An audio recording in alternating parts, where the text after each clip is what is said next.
जय गुरु जी। गुरु जी को चरण, गुरु जी की संगत को नमन। 17 तारीख को कनेक्शन जाने की वजह से बीच में ही जो है ना सत्संग बीच में ही रह गया था और काफ़ी ट्राई किया लेकिन वो दोबारा कनेक्ट नहीं हो पाया। तो ये भी गुरु जी की इच्छा रही होगी। तो मैं जहाँ उस दिन वहाँ रुका था, डिस्कनेक्ट हुआ था, मैं वहीं से आगे आज कंटिन्यू करना चाह रहा हूँ।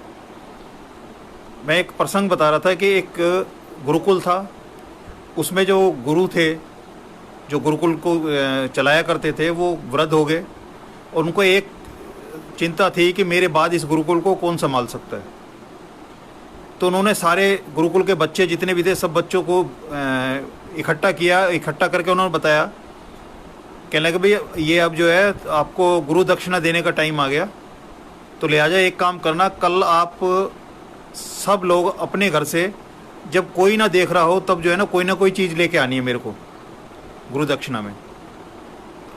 तो उसने वो सारे बच्चे जो है ना अगले दिन आए, तो एक बच्चे को छोड़ के सब बच्चों के पास में जो है ना सब मतलब उन्होंने पूछा कि हाँ जी वो सब ले आए। तो एक बच्चे ने हाथ खड़ा किया कि जी मैं नहीं ला पाया। तो बाकी सारे बच्चों ने कहा जी हम ले आए। तो उसने गुरुजी ने उससे पूछा, कहने लगा भाई ये सारे बच्चे जो है ना सब जो है कुछ ना कुछ सामान जो है मेरे कहने पे गुरु दक्षिणा में ले आए, लेकिन तुम नहीं लेके आए। ऐसा एक भी क्षण नहीं मिला, ये टाइम नहीं लगा कि जिस समय कोई ना देख रहा हो और तुम जो है उसको कोई सामान उठा के ले आओ।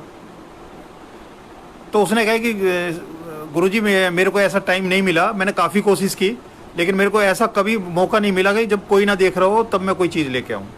उन्होंने कहा ठीक है एक काम करना, कल आप लेके आना। वो अगले दिन भी खाली हाथ आ गया। तो गुरुजी ने उसको बोला हाँ भाई क्या रहा?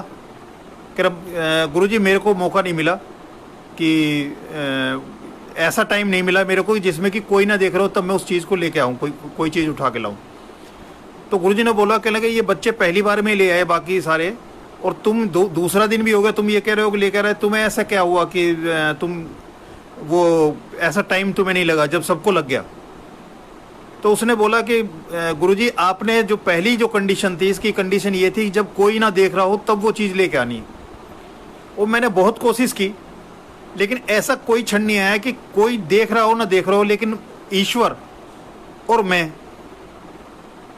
मेरे को ऐसा क्षण नहीं मिला जिससे मैं ईश्वर की नज़रों से और अपनी नज़रों से बचा सकूं। और आपने ये बोला था मेरे को कि भी जब कोई ना देख रहा हो तब जो है वो चीज़ उठा के लानी है, तो ऐसा मौका मेरे को मिला ही नहीं। तो गुरु जिस चीज़ को चाह रहे थे कि मेरे बाद इसका आश्रम का कौन, गुरुकुल को कौन चला सकता है, तो उन्होंने उसकी चुनाव करने के लिए यही था कि हम जो भी कर्म करते हैं चाहे कितने ही छुप के करें, लेकिन दो आंखों से नहीं बच सकता। एक तो हमारे खुद हाथ से, हमारी आंखें जो है ना हम तो देखेंगे अपने कर्म को, और एक ईश्वर। शब्द में भी चलता है कि ईश्वर जब इंसान को धरती पे भेजता है तो उसको एक विवेक साथ में दे के भेजता है, जो जानवरों से इंसान को श्रेष्ठ बनाता है।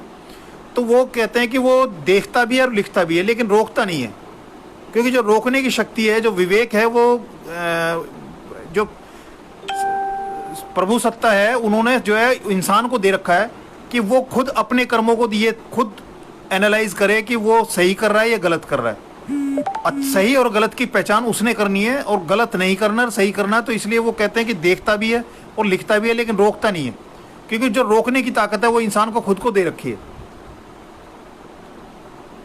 तो ये पहली चीज, कुछ भी हम कर्म करें उसमें दो लोगों को जो है ना हम उनकी ओवरसाइट नहीं कर सकते, एक तो खुद से और एक ईश्वर से।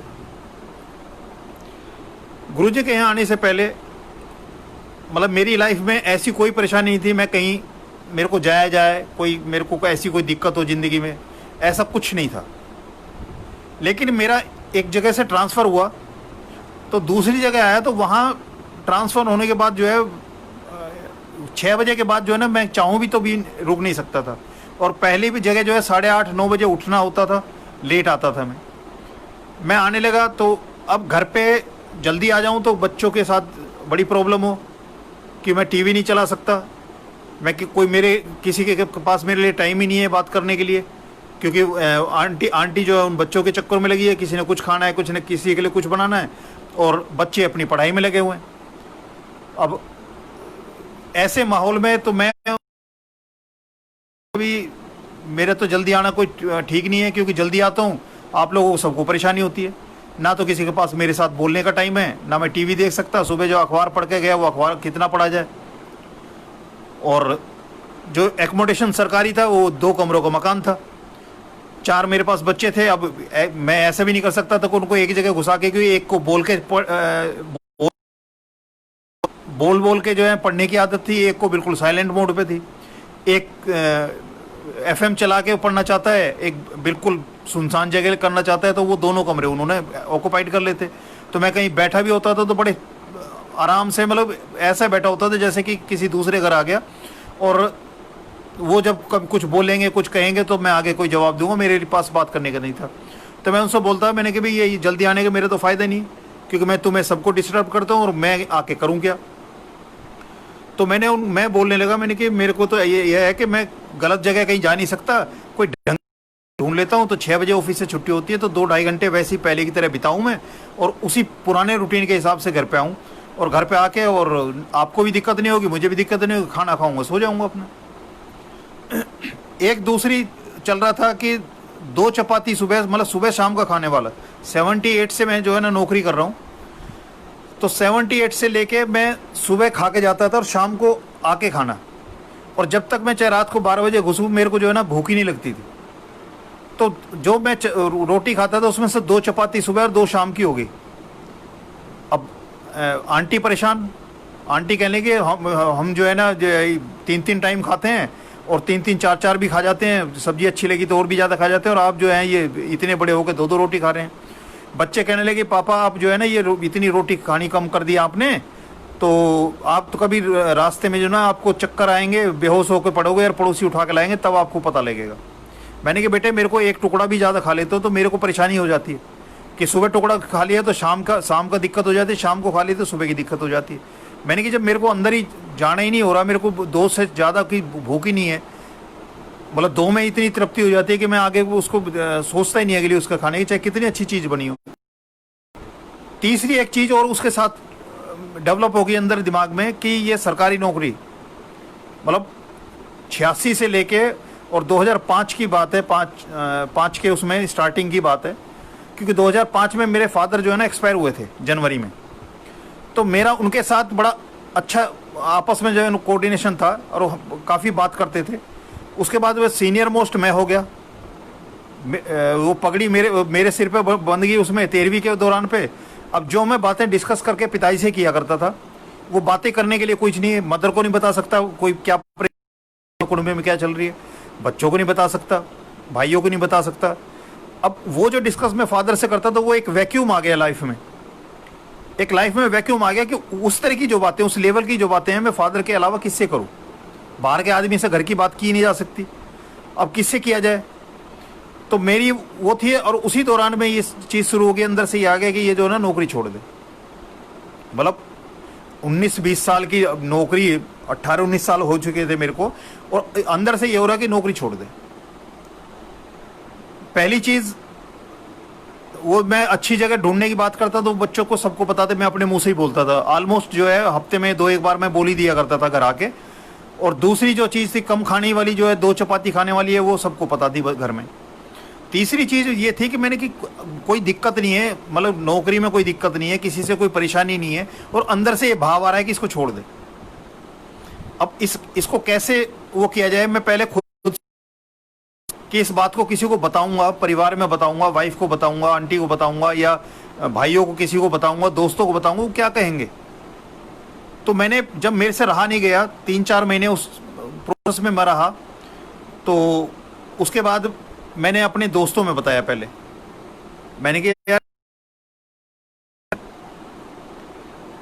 तो क्योंकि वैसे भी जो पुलिस की नौकरी थी, मैं अपने मन से जो है ना कभी पुलिस की नौकरी में जाना नहीं चाहता था, क्योंकि मेरे जो विचार थे इस डिपार्टमेंट के बारे में, वो शुरुआत में जब स्कूलिंग टाइम में, कॉलेज टाइम में था मैं, तो मैं ये कहता था चाहे मैं नीच से नीच काम कर लूँ, चाहे नाली साफ कर लूँ, पर पुलिस में नहीं जाऊँगा। लेकिन सारे रास्ते बंद हो गए, और ये पुलिस वाली नौकरी जो मिली, तो भारत में सबसे ज़्यादा यही है कि जो आपको मिल रहा है उसको कर लो, आपकी चॉइस, जो आप चाहते हैं वो आपको मिल पाएगा नहीं मिल पाएगा, इतने ऑप्शन नहीं है।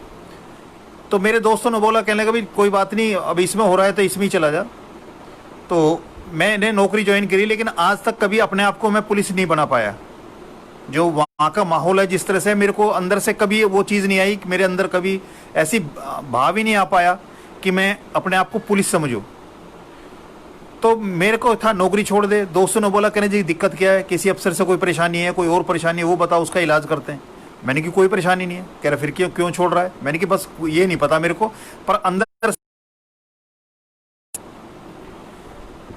कोई समस्या का हल नहीं हुआ। तो मैंने अपने साले को बताया, मैंने कि भाई ऐसे ऐसे बात है, और वो दिल्ली आया हुआ था, हम बाहर घूमने गए, तो मैंने उसको बताया अकेले में, मैंने कि भाई ऐसे ऐसे हो रहा है और ये नौकरी छोड़ने का मन कर रहा है।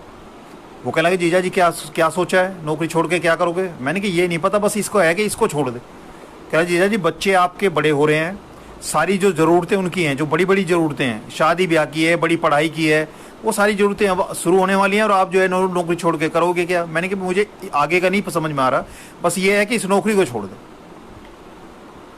वो बात ये चलती रही, 5-6 महीने का ये टाइम ऐसे निकलता रहा, लेकिन उसका मेरे अंदर ये ना तो चपाती बढ़ पाई मेरी, ना मेरे को कोई अच्छी जगह कोई ऐसी मिल पाई, उसी रूटीन में, उसी उधेड़-बुन में। और ये नौकरी छोड़ी जाए, कैसी छोड़ी जाए, क्या छोड़ा जाए, क्योंकि 20 साल की नौकरी होने के बाद वीआरएस ले सकते हैं।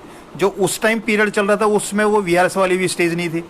तो मैं बड़े अपने कस में था कि मैं कैसे करूं, अंदर से क्यों आवाज़ आ रही है कि इसको नौकरी छोड़ दे।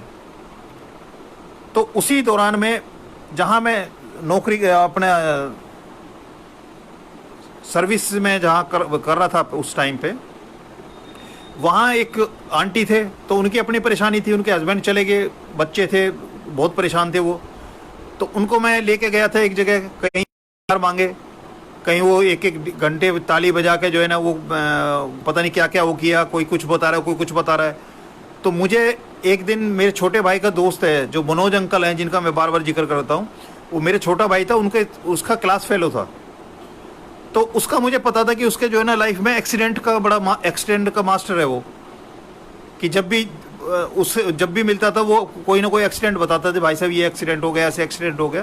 तो एक दिन मैं जमुना पार मदर के पास गया हुआ था, तो उससे मेरी मुलाकात होगी घर पे। तो एक पॉइंट था जहाँ से हम दोनों, वो अपने घर के लिए निकलता था, मैं पालम के लिए वापस आता था।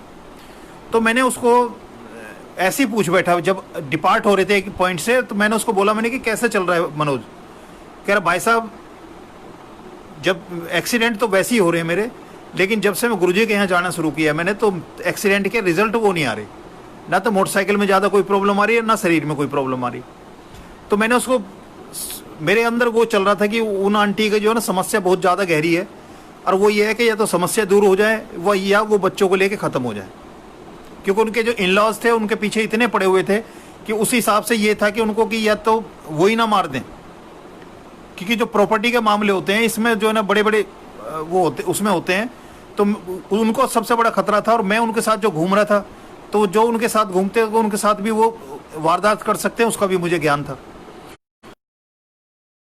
तो मेरे ऑफिस में हैं और बड़ी परेशान है, और कई जगह घूम लिए, मैं भी गया हूँ। तो वो गुरुजी का जो है ना वो बता दे, मेरे को एड्रेस दे दे तो मैं उनको बता दूंगा।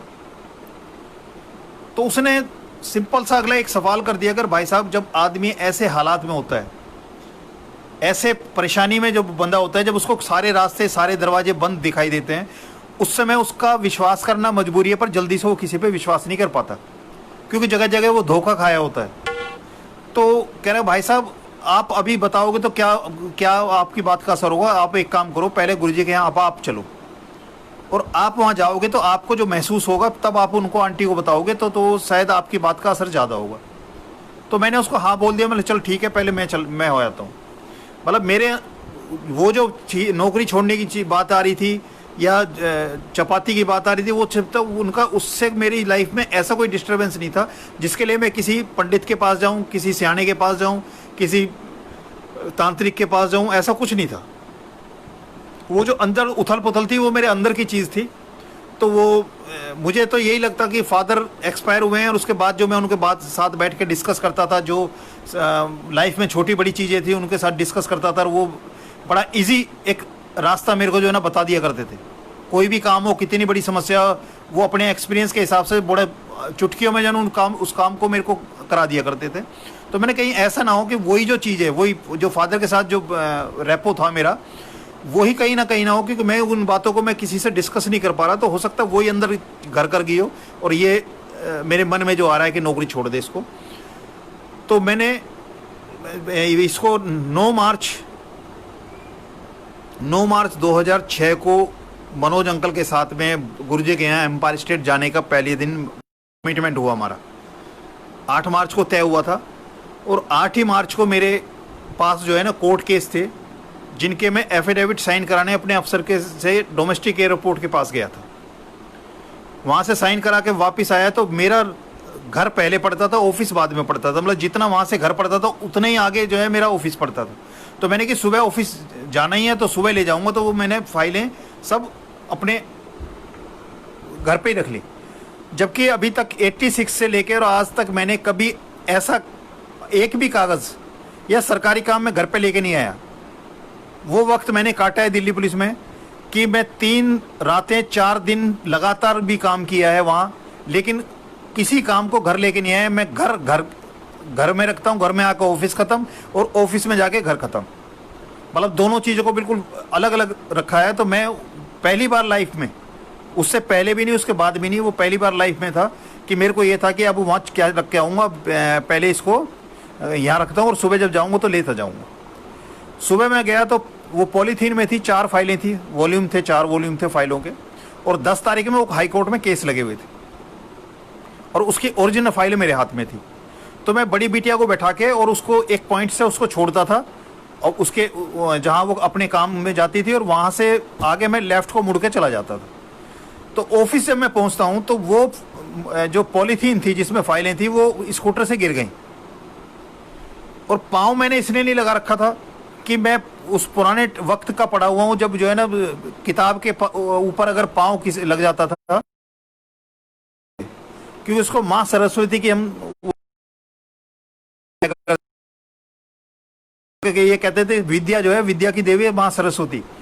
तो सरस्वती को अगर पाँव लगाए तो उसको कई बार माफ़ी मांगते थे, माथे से लगाते थे, उसको चूमते थे। तो इसलिए पाँव नहीं लगा रखे थे फाइलों को, तो फाइलें गिर गई। अब मैं ऑफिस में जैसे ही स्कूटर खड़ा किया, पता लगा फाइलें गायब हैं, तो मैं वापस बिना किसी को बताए और मैं वापस चला आया और रॉन्ग साइड में पूरे रास्ते आया।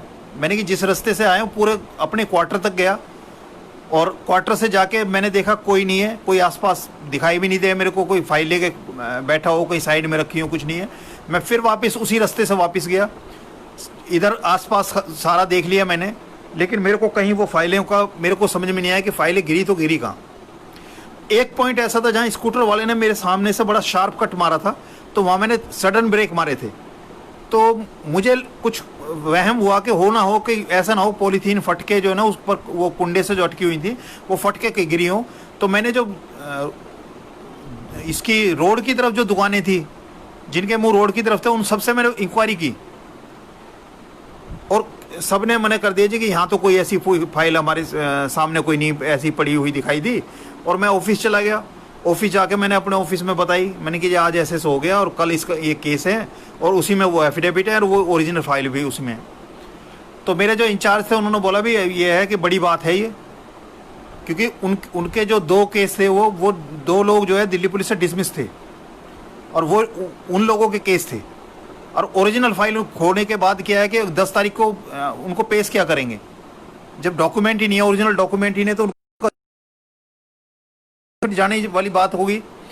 तो मैंने अपने सीनियर ऑफिसर को बताया, सीनियर ऑफिसर ने सिर्फ सिंपली मतलब इतनी बड़ी बात के लिए उसमें भी ये गुरुजी की कृपा रही कि उस दिन जाने का मैंने उसको कमिटमेंट किया था उससे कि उस दिन मैंने जाना है गुरुजी के यहाँ, और उसी दिन वो मेरे साथ ऐसा हो गया कि जो नौकरी छोड़ दे वाली बात है उसका प्लेटफॉर्म तैयार हो गया कि अगर वो फाइलें नहीं मिलती तो मेरी इंक्वायरी चलती, और इंक्वायरी में मैं प्रूव ही नहीं कर सकता था कि उन फाइलों को मैंने क्या किया, क्योंकि ये कोई मान्य फाइलें मेरे हाथ से पास में सब कुछ ठीक है तो फाइलें कैसे गिर सकती हैं। तो सिंपल सा है कि जो जिनकी फाइलें थी उनको फेवर देने के लिए मैंने फाइलें गायब कर दी हैं, और उनकी नौकरी तो शायद वापस आ जाती, लेकिन मेरी नौकरी जाने का पूरा प्लेटफॉर्म तैयार हो गया। उसके लिए मुझे कुछ नहीं करना पड़ेगा, जो मैं 5-6 महीने से ये अंदर अपने साथ जो द्वंद्व कर रहा था, अपने अंदर द्वंद्व चल रहा था कि इस नौकरी को छोड़ दे, तो वो चीज़ उस दिन वो प्लेटफॉर्म तैयार हो गया। मैंने अपने सीनियर अफसर को बताया, जो हेड ऑफ ऑफिस थे, उन्होंने मेरी बात सुनी और बात सुनकर बड़े कूल उससे उन्होंने बोला भाई ऐसा है कि सरकारी फाइलें हैं, एक काम करो ढूंढ लो और थाने में जाके एक रिपोर्ट भी लिखा दो इसके बारे में। जबकि इतना ब्लंडर था वो कि उसके ऊपर कोई भी अफसर इंचार्ज भी, जो सीनियर ऑफिसर्स हैं, वो कुछ किसी भी हद तक जो है ना वो कर सकते हैं। गाली गलौच भी हो सकती थी और बाकी कई काम ऐसे हो सकते हैं, लेकिन मेरे को बड़ा आराम से उन्होंने बोला कि भाई ये है सरकारी फाइलें हैं, एक काम करना वहाँ थाने में रिपोर्ट लिखा देना। हमने जी थाने में रिपोर्ट लिखाई, उसके बाद ढूंढने की कोशिश की, और तो जितने भी आर के पुरम में वो काम हुआ था, आर के पुरम के जो सेक्टर थे जिनको मैं जानता था, उनमें सब में मैं घूमा, जितने भी कबाड़ी थे उन सबके पास गया मैं, और कबाड़ियों के पास बोला कि जी ऐसे ऐसे सरकारी फाइलें हैं, पुलिस की फाइलें हैं, अगर कोई बेचने आए तो आप उसको लेके रख लेना, शाम को आएंगे, एक चक्कर लगाएंगे तो आपके पास होगा, तो जो आपने पेमेंट की है उसको पेमेंट देके हम ले जाएंगे फाइलों। ये बात खत्म होगी। अब उसके बाद फिर पता हुआ क्या कि वकील का फोन आया। वकील ने बोला कि जी वो हेड ऑफ ऑफिस के साइन नहीं चलेंगे, जो पार्टी हैं हमारे, जो उनसे भी सीनियर ऑफिसर हैं, उनके साइन चलेंगे एफिडेविट पे। तो हमने वो वकील से जो बनवाए थे, तो सारे हमारे ऑफिस को पता लग गया था कि फाइलें गायब है। तो जो लाइजन ऑफिसर था हमारा, उस लाइजन ऑफिसर को जो है ना हमने फ़ोन किया, उसने कहा जी वो वकील ने जो ना वो तैयार कर दिए हैं एफिडेविट, तो वो साइन कराने के लिए कैसे करें। तो हमने उसको बताया कि भाई ऐसे ऐसे फाइलें सुबह गायब हो गई हैं, और अब हम क्या जाएंगे, तुम ये बता दो कि जी टाइम कम है, कल ये जमा होने, और अभी सीधे वकील के यहाँ से आ रहे हैं और ये साइन कराने। लेकिन उन्होंने क्या किया है कि वहाँ जाके उनके स्टाफ को बता दिया कि जी वो फाइलें तो सुबह खो गई हैं और ये कल एफिडेविट जमा होना है, तो साहब से ही साइन करा दो। तो उनके स्टाफ ने अंदर अपने ऑफिसर को बोल दिया कि जी तो लेके आए नहीं है, वो कह रहे हैं सुबह खो गई हैं और ये एफिडेविट। तो उन्होंने बोला कि भाई बिना ओरिजिनल उसके जो है ना फाइल के रिकॉर्ड के मैं कैसे ये मान लूँ कि तुम ये रिप्लाई जो बना के लाए हो ठीक ठाक बना के लाए हो, और आप एक काम करो ओरिजिनल लेके आओ। उसने हमें फ़ोन किया, करे जी वो तो साइन मने कर रहे हैं, वो करे जी ओरिजिनल लाओ। फिर मैं गया एक सरकारी मोटरसाइकिल लेके, और एक कांस्टेबल गए हेडक्वार्टर में, वहाँ जाके उनके स्टाफ को बताया कि जी ये साइन होने हैं और कल जमा होना है।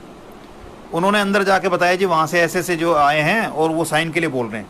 उन्होंने अंदर बुला लिया, जबकि जो लाइजन ऑफिसर थे उनको उन्होंने अंदर नहीं बुलाया, बाहर से बाहर ही आउट कर दिया था। मेरे को अंदर बुला लिया, और अंदर बुला के मेरे से बोला, मैंने कहा जी ये साइन होने हैं एफिडेविट। कह रहे भाई वो ओरिजिनल रिकॉर्ड कहाँ है। अब मैं चुप हो गया, क्योंकि उनकी नॉलेज में था, मैं उनकी बात करने की जो टोन थी उससे पता लग गया कि इनकी नॉलेज में है कि फाइलें गायब हो गई हैं, गुम हो गई हैं। तो मैंने कहा जी वो फाइलें तो सुबह ऐसे ऐसे हो गया है, लेकिन मेरे पास कुछ फ़ोटो स्टेट पड़ी है उसके केस की, तो वो मैंने उनके सामने रख दी। तो मेरे ही सामने उन्हें करीब जो है 20 मिनट से आधे घंटे मेरे ऑफिसर से बात की, और उनको बहुत अच्छी सुनाई, लेकिन मेरे साथ कोई भी ऐसी कोई बदतमीजी, कोई लूज वर्ड्स इस तरह का कोई इस्तेमाल नहीं किया। तो तब तक मेरे को समझ में नहीं आया था कि ये कृपा किसकी चल रही है, क्योंकि मेरे जाने का जो वचन मैंने वहाँ दिया था वो सारी उसके बाद में उसका पता लगता है कि वहाँ से उन्होंने फिर वो साइन भी कर दिए। जब हम वापस आ रहे हैं उस समय एक फ़ोन कॉल आती है, मेरे साथ जो कांस्टेबल था उसके फ़ोन पे, उसने नया फ़ोन लिया था, और जो फाइलें गुम हुई थी उसमें एक डायरी थी, उस डायरी में उसका फ़ोन नंबर लिखा हुआ था। उसने नया फ़ोन लिया था, मेरे को लिखाया था, तो मैंने डायरी में लिख लिया था। तो उसने बोला कि जी आपकी एक डायरी मिली है, और इतना कह के उसने फ़ोन काट दिया फ़ोन करने वाले ने। तो उसने मोटरसाइकिल रोकी, तो मैंने कहा कि भाई क्या कह रहा है ये। कह रहा जी वो कह रहा डायरी। मगर जब डायरी है तो फिर तो पॉलीथीन भी होगी और वो फाइलें भी उसके पास ही होंगी। तो मैंने इसलिए कॉल बैक कर, उसने कॉल बैक की, उसने ठीक से जवाब नहीं दिया, काट दिया। फिर दोबारा कॉल बैक की, उसने फिर जवाब नहीं दिया। तो तीसरी बार मैंने उसको बोला, मैं उसको सीधा बोल कि पुलिस की फाइलें। तो जैसे उसके तीसरी बार उसने फ़ोन उठा के उसने बोला जी पुलिस की फाइलें हैं, तो उसने रोक लिया। उसने हमने बताया कि जी ऐसे ऐसे जो है सुबह ये ऐसे ऐसे हो गया है और वो फाइलें हो गई गिर गई थी उससे मोटर स्कूटर से। तो उसने बताया जी ठीक है आप जो है ना सेक्टर 6 के एसटीडी बूथ पे आ जाओ। अब सेक्टर 6 का एसटीडी बूथ कितने हैं कौन सा है उसने कुछ नहीं बताया, बस ये है कि एसटीडी बूथ पे आ जाओ। हम पहले ऑफिस जाने के बजाय, क्योंकि 10 तारीख वाला काम हमारा हो चुका था, साइन हो चुके थे एफिडेविट, मैंने कहा भी पहले एक काम करते हैं ऑफिस जाने से पहले वहाँ देखते हैं कौन से एसटीडी बूथ पे बुला रहा है। तो हम जैसे ही वहाँ गए और पहले एसटीडी बूथ पे रुके हम, जैसे ही हमारी मोटरसाइकिल खड़ी होती है सरकारी, वैसे ही वो जो बंदा था उसने फाइलों का गट्ठा उठा के और अपने काउंटर पर रख दिया पॉलीथीन समेत। तो हम गए उसके पास में, जाने के बाद हमने उसको बोला अकेला जी देख लो चेक कर लो। मैंने कहा भाई अगर चेक करने वाली बात थी तो ये मिलनी नहीं थी। तो मैंने कहा ये हुआ कैसे? कह रहे जी ये लड़का बैठा था सुबह तो एक 3 व्हीलर वाला जो है ना और ये दे देना कोई पूछना है। उसके आसपास की सब दुकानों से मैंने पूछा था, लेकिन उस एसटीडी बूथ से इसलिए नहीं पूछा कि उसकी रोड की तरफ पीठ थी, उसका मुंह अंदर की तरफ था, इसलिए उससे नहीं पूछा था। जबकि उसके यहाँ उसके सामने उस लड़के ने बताया जी ये तो दिन में जो है ना करीब जो है यहाँ आधे घंटे खड़े होके गए, लेकिन उसने पुलिस शब्द उस पर लिखा हुआ फाइल पे लिखा देखने की वजह से डर के मारे उसने नीचे रख दिया। और शाम को जब उसका मालिक आया तो मालिक को उसने दिखाई थी जो हमें फ़ोन कर रहा था। तो मैंने तभी उसको अपने कांस्टेबल को बोला, मैंने कि भाई एक काम कर, अब फाइलें तो मिल गई हैं, तो मैंने कि भाई 1 किलो ये मिठाई लिया, बर्फ़ी लिया। तो मैंने उनको बर्फ़ी देने लगा। वो कहला नहीं नहीं जी इसकी कोई बात नहीं, हम तो ये डर रहे थे कि किसी गलत हाथों में फाइल ना चली जाए, सरकारी फाइलें हैं, और अगर आप ही जो इस पे फ़ोन नंबर था इस पे भी बात हमारी कंफर्म नहीं होती तो हम थाने में जमा करा देते यहाँ के। तो मैंने उनको जो बर्फ़ी कहला करी जी इसकी कोई ज़रूरत नहीं है। मैंने भाई देखो पुलिस सबका खाती है, लेकिन ये पहली बार है कि पुलिस किसी को खिला रही है। आपकी कोई वो नहीं है कि सुबह से किस स्टेज पे क्या मेंटल स्टेट को लेके घूम रहा था, तो इसलिए है कि आप खाओ, मैंने भी खानी है। ऑफिस गए तो मेरे को खबर मिली कि जब मेरे हेडक्वार्टर से जो ऑफिसर से जब बात हुई मेरे सीनियर ऑफिसर की, तो उसे समझ में आ गया कि ये फाइलों की गुम होने की बात जो है ना हेडक्वार्टर में जा चुकी हैं। तो उसने इमीडिएटली मेरे खिलाफ जो है इंक्वायरी के ऑर्डर कर दिए। इंक्वायरी के बोल दिया एक उसको इंस्पेक्टर को कि भाई इंक्वायरी करो इसमें। तो मैं जब मिला तो उसने इंस्पेक्टर ने बताया कि जी ये तो इंक्वायरी, मेरे को इंक्वायरी दे रखी है तुम्हारी। तो मैंने कहा जी जो फाइलें सुबह गुम हुई थी वो वैसी की वैसी मिल गई हैं। तो उसी समय जो इंक्वायरी के ऑर्डर हुए थे उसी समय वो फाइलें मेरे को मिलने से जो इंक्वायरी के ऑर्डर थे उसी दिन वो ख़त्म हो गए। क्योंकि 3 बजे के करीब जो है ना मनोज अंकल का फ़ोन आया था मेरे को, कह रहा भाई साहब कहाँ मिल रहे हो। तो मैं भूल गया, उन फाइलों को गुम होने के चक्कर में भूल गया कि आज मुझे शाम को गुरुजी के यहाँ जाना है एम्पायर स्टेट में। और मैं उनको, उसने 3 बजे फ़ोन किया कि भाई साहब कहाँ मिल रहे हो। तो मैंने कहा आज सुबह मेरे साथ ऐसे ऐसे हो गया, मेरी फाइलें गुम हो गई हैं और कल हाई कोर्ट में इसके केस लगे हुए हैं, तो लिहाजा जब तक इनसे मेरा पीछा नहीं छूट जाता मैं किसी बारे में नहीं सोच सकता। मेरे मदर एक किसी बालाजी के यहाँ गए थे, पूछने गए थे, उन्होंने भी अपना देख के बताया था, कह रहे जी बड़ा मुश्किल है, फाइलों को मिलना मुश्किल है। लेकिन मेरे मुंह से जो शब्द निकले थे कि जब तक इससे मेरा पीछा नहीं छूट जाता मैं कहीं जाने की नहीं सोच सकता। तो जिस दिन वो समस्या आई थी मेरी ज़िंदगी में, वो समस्या उसी दिन ख़त्म हो गई। और जो मेरे अंदर चल रहा था 5-6 महीने जो अंदर घोल रहा था मैं अपने आप को कि नौकरी छोड़ दे नौकरी छोड़ दे, तो ये पहले से मैसेजिंग चल रही थी अंदर, पहले था कि हाँ नौकरी छुटनी है, तो तब ये अंदर चल रहा था। जब 12 मार्च 2006 को गुरुजी के यहाँ पहली बार मनोज अंकल के साथ मैं गया एम्पायर स्टेट, वहाँ कई चीज़ मेरी जो है वो पिक्चर क्लियर हुई। पहली कि मेरे को एक अच्छी जगह मिली, जो ढूंढता था कि 6 बजे के बाद का टाइम और बच्चों की पढ़ाई में डिस्टर्बेंस ना हो, 2-2.5 घंटे में कहाँ बिताऊँ, उसके लिए जो अच्छी जगह में अच्छी था मैं ढूंढ रहा था वो मेरे को मिली। दूसरी चीज़, जब लंगर का समय आया तो जब अंदर में घुसा तो तब मैंने देखा कि कालीन है, उसके ऊपर संगत बैठी हुई है और गुरुजी की गद्दी लगी हुई है और गुरुजी गद्दी पे बैठे हैं और सब अपने आराम से बैठे हैं, शांत, पिन ड्रॉप साइलेंस है। तो जो 14 साल पहले बालाजी के भगत जो उन्होंने बताया था कि ऐसे ऐसे जीके में जो है ना वो गुरुजी हैं और वो गद्दी पे बैठते हैं, बाकी संगत नीचे बैठती है और ध्यान लगाती है कालीन के ऊपर। दूसरी चीज वो दिखाई जो मेरे अहम या मेरे अकल लगाने से जो है 14 साल के बाद यूटर्न आया गुरुजी के यहाँ। जो मैं अंकल से अगर उस दिन बालाजी के भगत से जिन्होंने अपनी 20-25 साल की तपस्या जो थी बालाजी की वो एक ही झटके में छोड़ कर गुरुजी की शरण में आगे थे। मैं नहीं समझ पाया कि मेरा जो सवाल था उसका जवाब मिल गया और मैं अपने अहम में कि उस दिन हमारी जो बातचीत हो रही थी, जो तर्क वितर्क हो रहा था, उसमें मेरी जीत हो गई कि हाँ बालाजी से बड़ी भी कोई शक्ति है।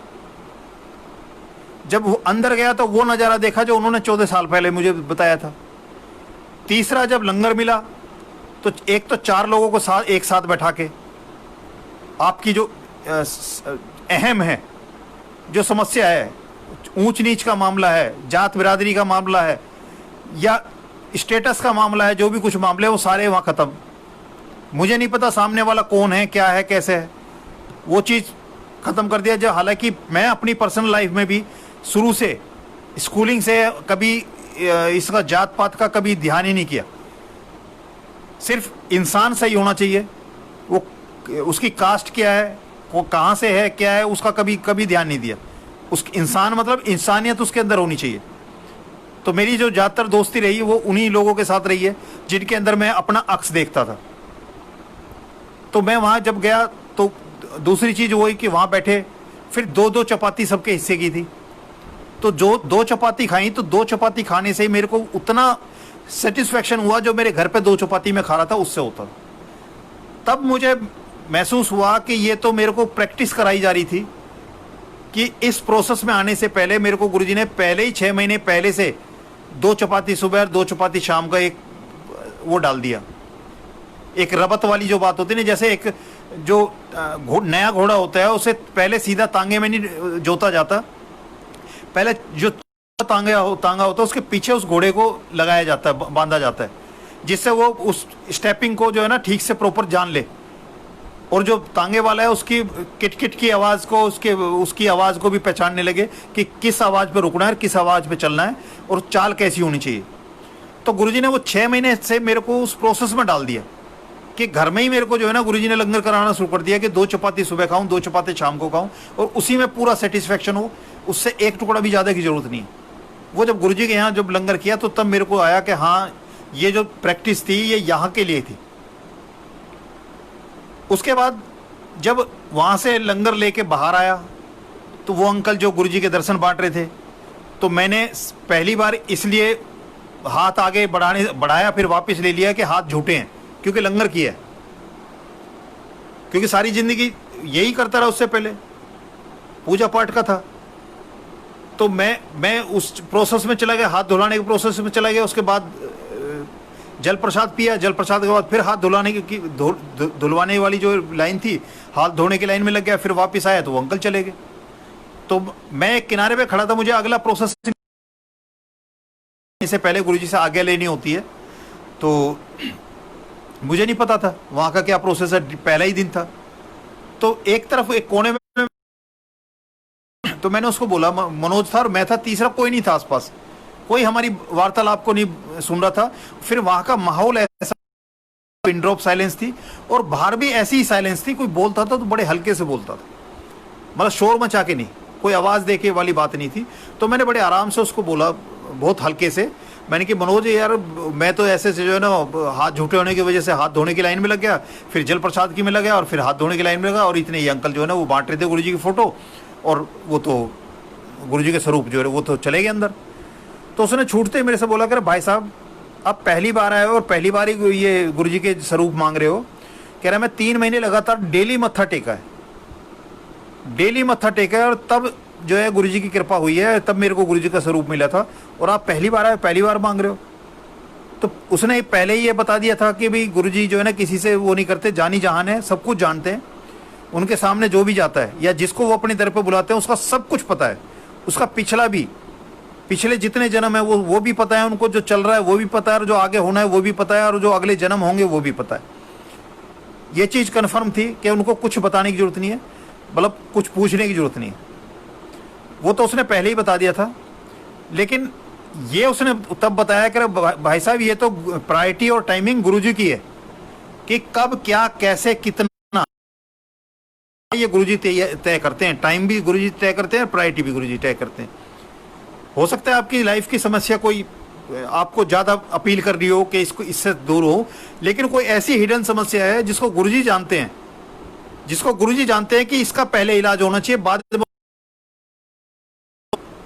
तो इसलिए गुरुजी ने वो किया कि वो वहाँ टाइमिंग प्रायोरिटी वाली बात आई तो मैं चुप हो गया कि जब ना उनको कुछ बताने की जरूरत है, ना उनसे कुछ पूछने की जरूरत है, और ना मांगने की जरूरत है, कि वो जानी जहान है, सब कुछ आपको जो है ना वो टाइम और प्रायोरिटी उनकी है, क्या कब कैसे देना है। तो मैं चुप होकर साइड में खड़ा होकर कि अगला जो प्रोसेस होगा जो ये बताएगा उसमें कर लूँगा। लगा वो तो उसने मेरे को कहा कि भाई साहब जो ऐसे जो ना गुरुजी से आगे लेके जाना होता है, जब तक गुरुजी आगे नहीं देते तब तक जो है ना वो गुरुजी के दर से कोई नहीं जाता। तो मैं उसके साथ लाइन में लगा, तो अंदर से वही अंकल आए। उस दिन तो मैं नहीं जानता था, बाद में तो पता लग गया कि सिंगला अंकल थे। वही अंकल आए, उन्होंने नीले हल्के नीले उसका कलर का जो है ना कुर्ता डाल रखा था। मेरे पास आके उन्होंने जेब में हाथ डाला, हाथ में 2 स्वरूप गुरुजी के लिए थे, वो क्लिप करने वाले जेब में जो लगा सकते हैं, तो क्लिप वाला वो उन्होंने एक मेरे हाथ में रखा और एक किसी और को देके फिर अंदर चले गए। तो जो टाइमिंग और प्रायोरिटी थी गुरुजी की, जो उन्होंने बताया था, उसने मनोज ने बताया था, वो मेरे को उसी दिन खत्म कर दी। ये कई ऐसी चीजें थी जो गुरुजी ने डे 1 में ही मेरे मतलब इक्वलाइज कर दी कि उसमें आगे मेरे को सोचने की जरूरत नहीं है। फिर पहले ही हफ्ते से जो पहला मंडे पड़ा, तब से गुरुजी की कृपा से जो है ना बड़े मंदिर जाना शुरू हो गया। जबकि एम्पायर स्टेट में जब हम सेवा करते थे उस समय बहुत जो संगत थी आती थी, वहाँ हमारे से पहले आ रही थी संगत, उनको बहुतों को हमने पूछा मैंने कि बड़े बड़े मंदिर, तो वो कहते जी बड़ा मंदिर कौन सा? कह रहा मंदिर तो यही है गुरुजी बैठते हैं। क्योंकि सेवा में जब हम थे तो वो बात जब कोई करते थे, सेवादार बात करते थे कि बड़े मंदिर की और छोटे मंदिर की बात करते थे। लेकिन संगत को आई थिंक 90% संगत को यही नहीं पता था कि बड़ा मंदिर भी कोई है। क्योंकि बड़े मंदिर गुरुजी या तो खुद लेके जाते थे या किसी संगत के साथ भेजते थे। जब तक गुरुजी आदेश नहीं देते थे तब तक वहाँ कोई संगत अपनी मर्जी से नहीं जा सकती थी। लेकिन मेरे साथ गुरुजी की कृपा ये रही कि मैं डे 1 में जो है ना गुरुजी के स्वरूप जो मेरे को मिले, और उसी के साथ में पहले ही वीक में जो मंडे पड़ा उसी से जो है गुरुजी के बड़े मंदिर जाना शुरू हो गया। तो दूसरे ही हफ्ते में फिर ये हुआ कि अंकल आए जो सेवादार थे, वहाँ मैं बैठा हुआ था, और जैसे ही मैं वहाँ बैठा हुआ था, फ्रंट में बैठा हुआ था, क्योंकि जल्दी भाग के जल्दी पहुँचता था, तो घुस के जो है ना पहली रो में ही लगभग बैठने का मौका मिलता था, पहली या दूसरी उसी रो में बैठा करता था मैं।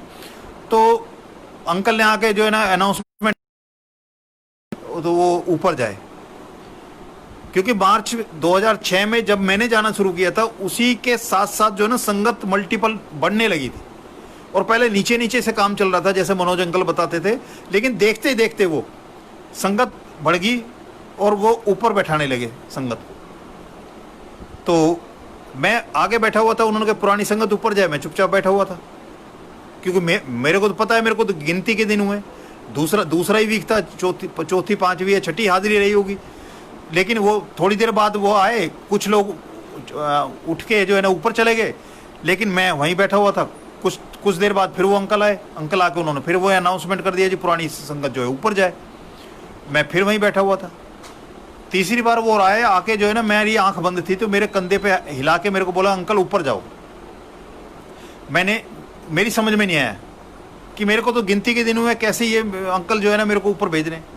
लेकिन मैं ऊपर चला गया, मेरे से नीचे नहीं हुआ, क्योंकि ये है कि सेवादार जो आपको वो दे रहे हैं, जो रिक्वेस्ट कर रहे हैं, तो ये मान के चलो कि जो गुरुजी का ही आदेश है, तो उसमें जो है ना आप अपनी तरफ से आर्गूमेंट करना ये करना ही नहीं है, उसको मानने में ही हमारा जो है ना कल्याण है। कि जो सेवादार है वो संगत का भी ख्याल रख रहा है और गुरुजी की गरिमा का भी ख्याल रख रहा है, तो वो जो कह रहा है तो उसको एक आर्गूमेंट करने के बजाय अच्छा है कि उसको मान लें। उसी में सेल्फ डिसिप्लिन वाली बात है कि गुरुजी डिसिप्लिन नहीं चाहते थे। डिसिप्लिन तो डंडे के जोर से होता है और वो फेल भी हो सकता है।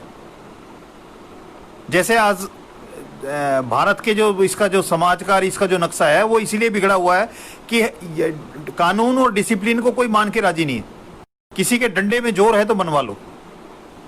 तो गुरुजी के यहाँ डिसिप्लिन वाली बात नहीं है, यहाँ है सेल्फ डिसिप्लिन। हर संगत अपने आप को काबू में रखे, वो अपने अंदर असेसमेंट करे कि क्या उसने करना है गुरुजी के यहाँ, क्या गुरुजी का आदेश है, क्या करने का आदेश है और क्या नहीं करने का आदेश है, उसी के हिसाब से अपने आप को करे और उस चीज को ही फॉलो करे जो गुरुजी के गाइडलाइन है एक तरह से। तो मैं वहां बैठा हुआ था, लेकिन जैसे ही अंकल ने बोला मैं बिना किसी उसके मैं ऊपर चला गया। लेकिन मैं बड़ा उधेड़बुन में था कि भाई मैं पुरानी संगत में कैसा हो गया। ये सत्संग मैंने बहुत बार सुनाया, लेकिन मेरे को जो मेरे अंदर जो मैं अभी जो गुरुजी सत्संग करा रहे हैं, ऑनलाइन सत्संग करा रहे हैं, तब जाके वो चीज़ मेरे से क्लियर हुई कि पुरानी संगत में तब हो सकता हूँ जब 14 साल पहले गुरुजी ने अपना मैसेज मेरे पास भेजा था उन बालाजी के भगत के थ्रू। लेकिन मैंने अपनी अकल लगा के मैं नहीं, मतलब गुरुजी के बारे में ना पूछा, ना उनके पास जाने की जिज्ञासा अंदर उन अंकल से बोली कि मेरे को भी वहाँ ले चलो। लेकिन गुरुजी ने उस दिन, जिस दिन मेरे को गुरुजी के बारे में उन्होंने बताया था कि जीके में गुरुजी ऐसे ऐसे गुरुजी हैं, वो बैठते हैं गद्दी पे और बाकी संगत नीचे बैठती है, उस दिन गुरुजी ने अपनी शरण में मुझे ले लिया था, मेरा हाथ उसी दिन पकड़ लिया था। और यही वजह है कि दूसरे हफ्ते में ही मेरे को पुरानी संगत के नाम पे ऊपर भेज दिया गया।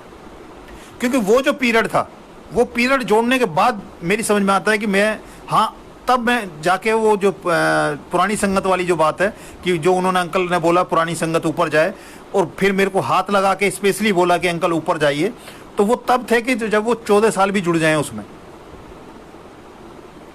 वो 14 साल भी उसके अंदर जुड़ जाएंगे, तब ये पुरानी संगत वाली बात आएगी। तो उस 14 साल के पीरियड में जो मेरे साथ एडवर्स या कुछ भी मेरी लाइफ में था, वो भी गुरुजी ने संभाला है।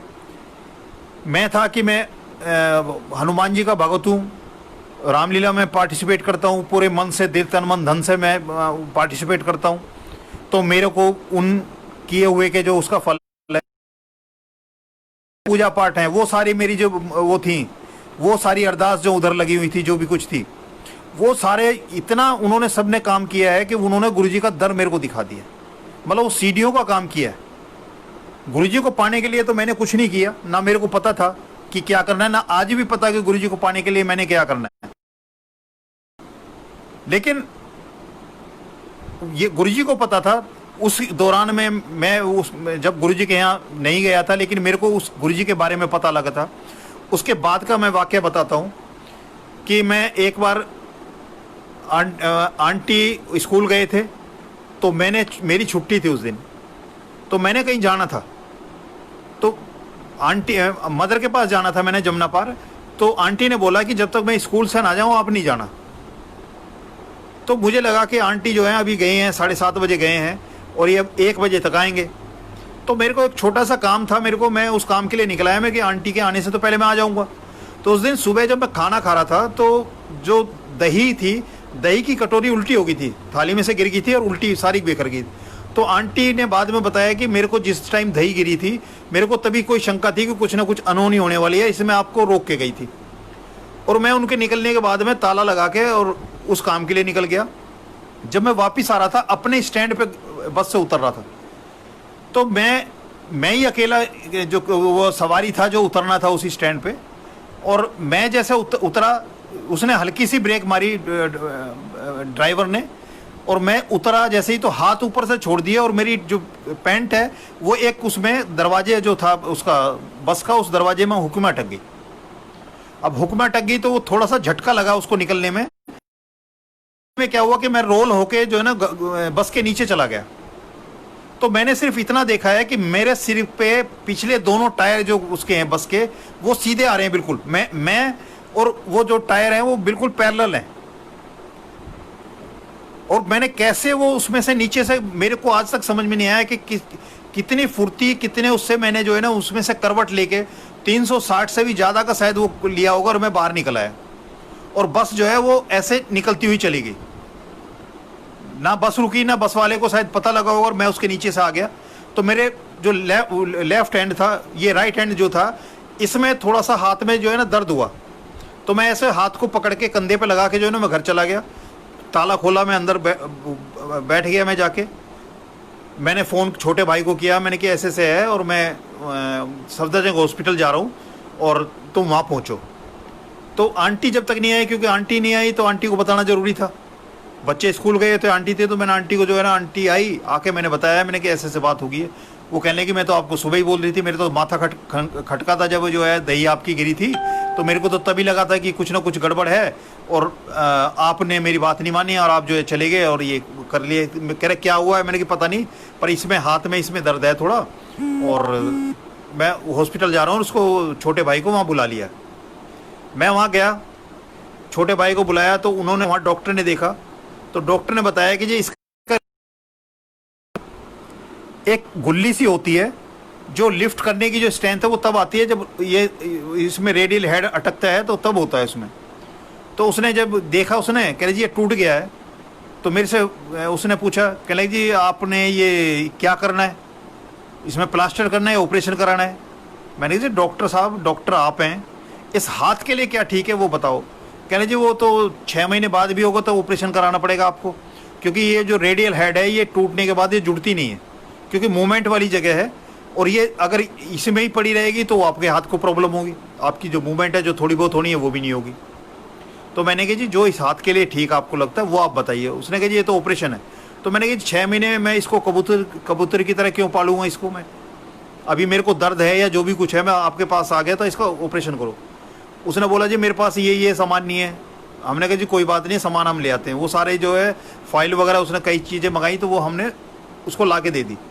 उसने ऑपरेशन किया।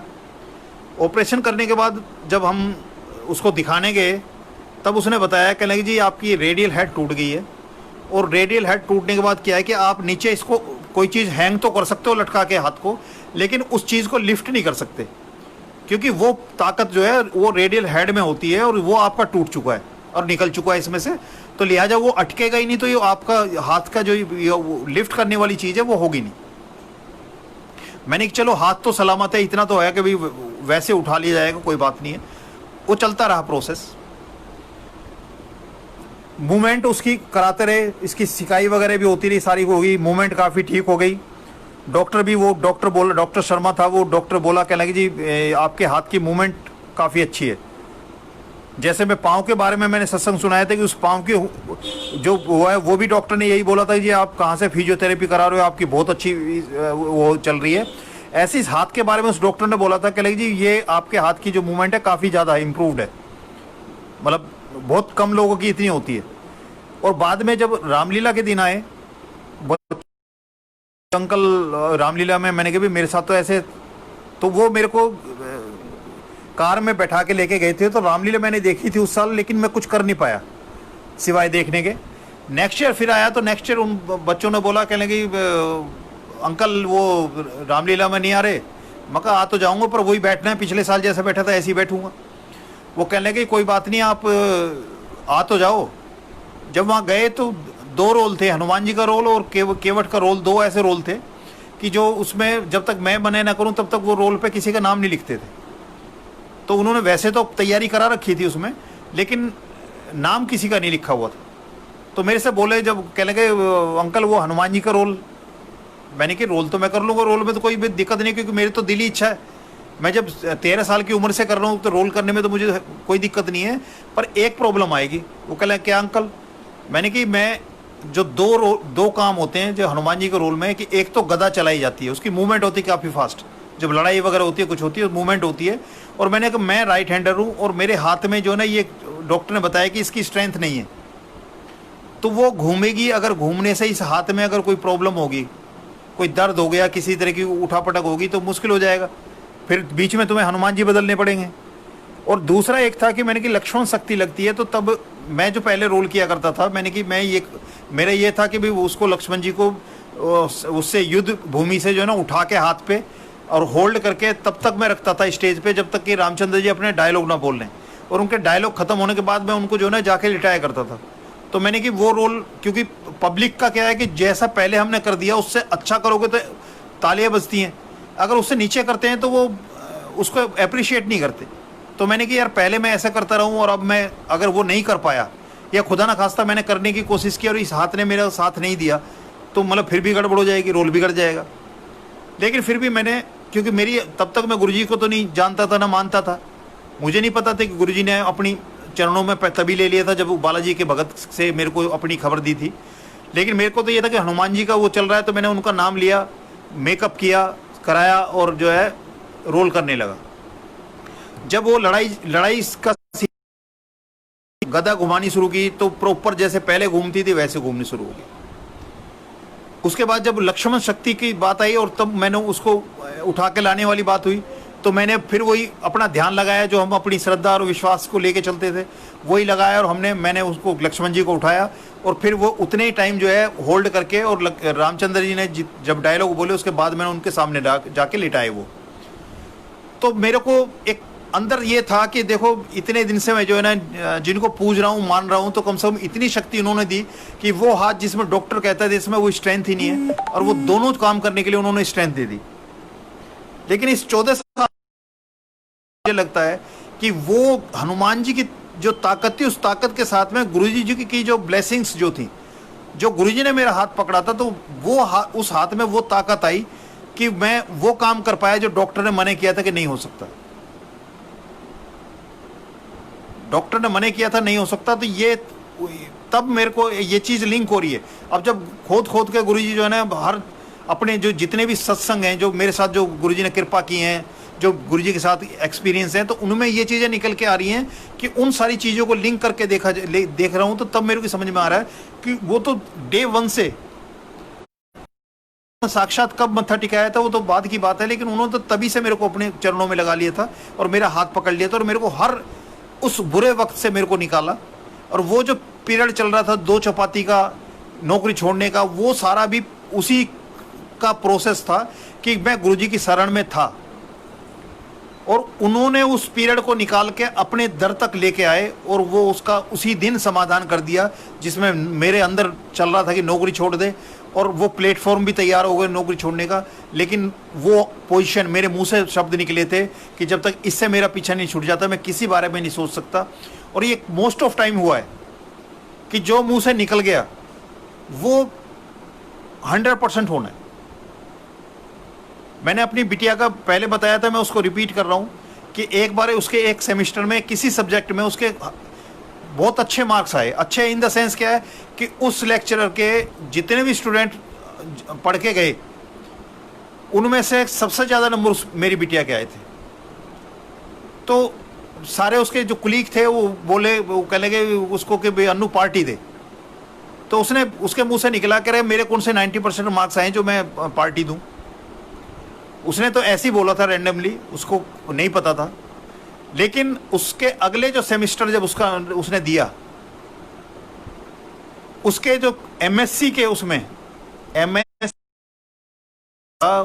उसके अंदर उसके 90.2% मार्क्स आए थे। उसने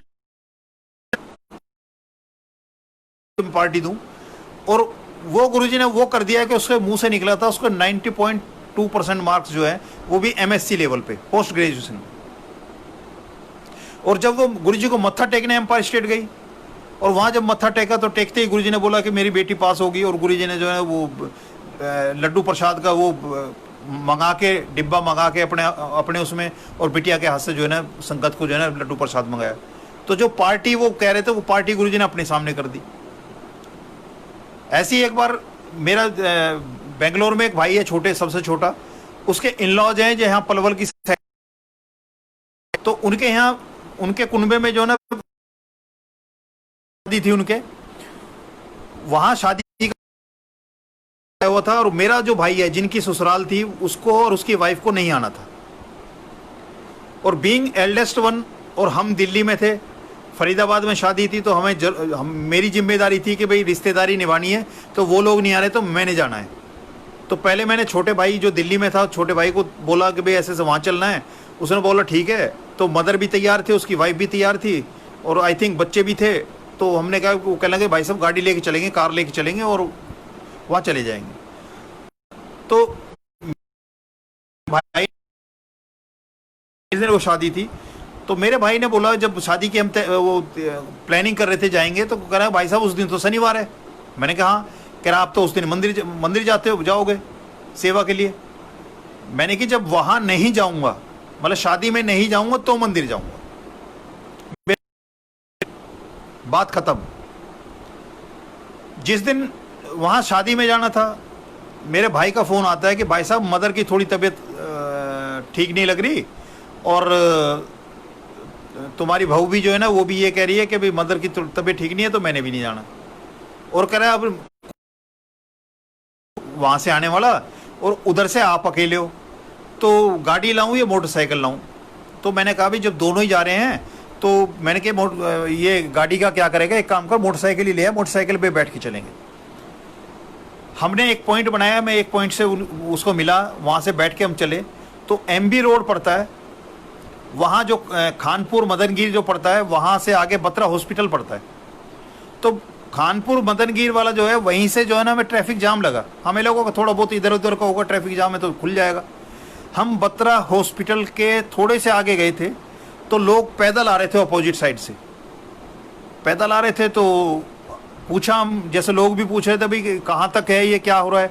तो उन्होंने बताया कह लीजिए, और हम बदरपुर से पैदल आ रहे हैं और पूरा ट्रैफिक जैम है पूरा, और जल्दी से खुलने के कोई आसार नहीं है। तो छोटा भाई बोला, कह रहा भाई साहब क्या करना है। मैंने कि भी इतना टाइम अब हो रहा है, और अगर 3 घंटे भी हम लगाएं तो हम उस टाइम जाएंगे जब वो फेरों पे, वो बच्चे फेरों पे बैठ जाएंगे और सारा वहाँ से टेंट वेंट उखड़ने शुरू हो जाएंगे। तो मैंने कि वहाँ जाने का तो कोई वो नहीं है, फ़ायदा नहीं है, बता देंगे भी हालात कैसे हैं। तो मैंने कहा वापस चलते हैं भाई, घर चलते हैं।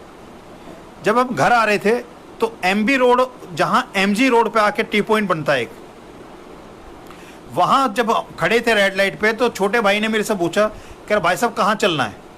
तो वहाँ से लेफ्ट को जाते बड़ा मंदिर के लिए चले जाएंगे, और राइट को जाएंगे तो अपने घर की तरफ चलेंगे।